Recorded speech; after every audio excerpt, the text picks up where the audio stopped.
सप्तमः सर्ग राजमंत्रियों के गुण और नीति का वर्णन।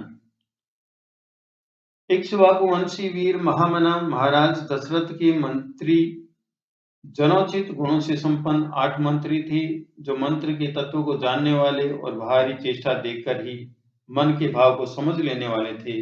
वे सदा ही राजा के प्रिय हित में लगे रहते थे, इसलिए उनका यश बहुत फैला हुआ था। वे सभी शुद्ध आचार विचार से युक्त थे और राजकीय कार्यों में निरंतर संलग्न रहते थे। उनके नाम इस प्रकार हैं: दृष्टि, जयंत, विजय, सुराष्ट्र, राष्ट्रवर्धन, ऐकोप, धर्मपाल और 8वें सुमंत्र, जो अर्थशास्त्र के ज्ञाता थे। ऋषियों में श्रेष्ठतम वशिष्ठ और वामदेव, ये 2 महर्षि राजा के माननीय ऋत्विज पुरोहित थे। इनके सिवा सुयज्ञ, जाबाली, काश्यप, गौतम, दीर्घायु, मार्कंडे और विप्रवर, कात्यायन वे महाराज के मंत्री थे। इन महर्षियों के साथ राजा के पूर्व परंपरागत ऋत्विज भी सदा मंत्री का कार्य करते थे। वे सब के सब विद्वान होने के कारण विनयशील, शैलज, कार्यकुशल, जितेंद्रिय, श्री संपन्न, महात्मा, शस्त्र विद्या के ज्ञाता, सुदृढ़ पराक्रमी, यशस्वी, समस्त राज कार्यों में सावधान, राजा की आज्ञा के अनुसार कार्य करने वाले, तेजस्वी, क्षमाशील, कीर्तिमान तथा मुस्कुराकर बात करने वाले थे। वे कभी काम, क्रोध या स्वार्थ के वशीभूत होकर झूठ नहीं बोलते थे। अपने या शत्रु पक्ष के राजाओं की कोई भी बात उनसे छिपी नहीं रहती थी। दूसरे राजा क्या करते हैं, क्या कर चुके हैं और क्या करना चाहते हैं, ये सभी बातें गुप्तचरों द्वारा उन्हें मालूम रहती थी। वे सभी व्यवहार कुशल थे। उनके सौहार्द की अनेक अवसरों पर परीक्षा ली जा चुकी थी। वे मौका पड़ने पर अपने पुत्र को भी उचित दंड देने में भी नहीं सकते थे। कोष के संचय तथा चतुरंगिणी सेना के संग्रह में सदा लगे रहते थे। शत्रु ने भी यदि अपराध नहीं किया हो तो वे उसकी हिंसा नहीं करते थे।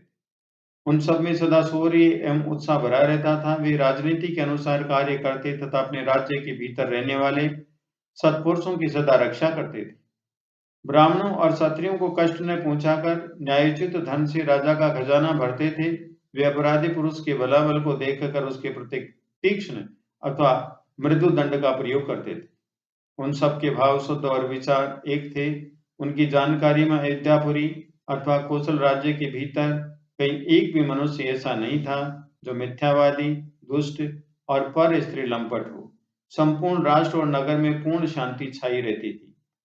उन मंत्रियों के वस्त्र और वेश स्वच्छ एवं सुंदर होते थे। वे उत्तम व्रत का पालन करने वाले तथा राजा के हितैषी थे। नीति रूपी नेत्रों से देखते हुए सदा सजग रहते थे।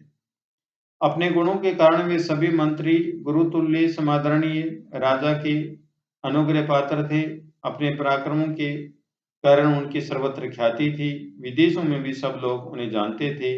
वे सभी बातों में बुद्धि द्वारा भली भांति विचार करके किसी निश्चय पर पहुंचते थे। समस्त देशों और कालों में वे गुणवान ही सिद्ध होते थे, गुणहीन नहीं। संधि और विग्रह के उपयोग और अवसर का उन्हें अच्छी तरह ज्ञान था। वे स्वभाव से ही संपत्तिशाली, देवी संपत्ति से युक्त थे। उनमें राजकीय मंत्रणा को गुप्त रखने की पूर्ण शक्ति थी। वे सूक्ष्म विषय का विचार करने में कुशल थे। नीति शास्त्र में उनकी विशेष जानकारी थी तथा वे सदा ही प्रिय लगने वाली बात बोलते थे। ऐसे गुणवान मंत्रियों के साथ रहकर निष्पाप राजा दशरथ उस भूमंडल का शासन करते थे। वे गुप्तचरों के द्वारा अपने और शत्रु राज्य के वृत्तांत पर दृष्टि रखते थे, प्रजा का धर्म पूर्वक पालन करते थे तथा प्रजा पालन करते हुए अधर्म से दूर ही रहते थे। उनकी तीनों लोकों में प्रसिद्धि थी। वे उदार और सत्य प्रतिज्ञ थे। पुरुष सिंह राजा दशरथ अयोध्या में ही रहकर इस पृथ्वी का शासन करते थे। उन्हें कभी अपने से बड़ा अथवा अपने समान भी कोई शत्रु नहीं मिला। उनके मित्रों की संख्या बहुत थी। सभी सामंत उनके चरणों में मस्तक झुकाते थे। उनके प्रताप से राज्य के सारे कंटक, शत्रु एवं चोर आदि नष्ट हो गए थे। जैसे देवराज इंद्र स्वर्ग में रहकर तीनों लोकों का पालन करते हैं, उसी प्रकार राजा दशरथ अयोध्या में रहकर संपूर्ण जगत का शासन करते थे।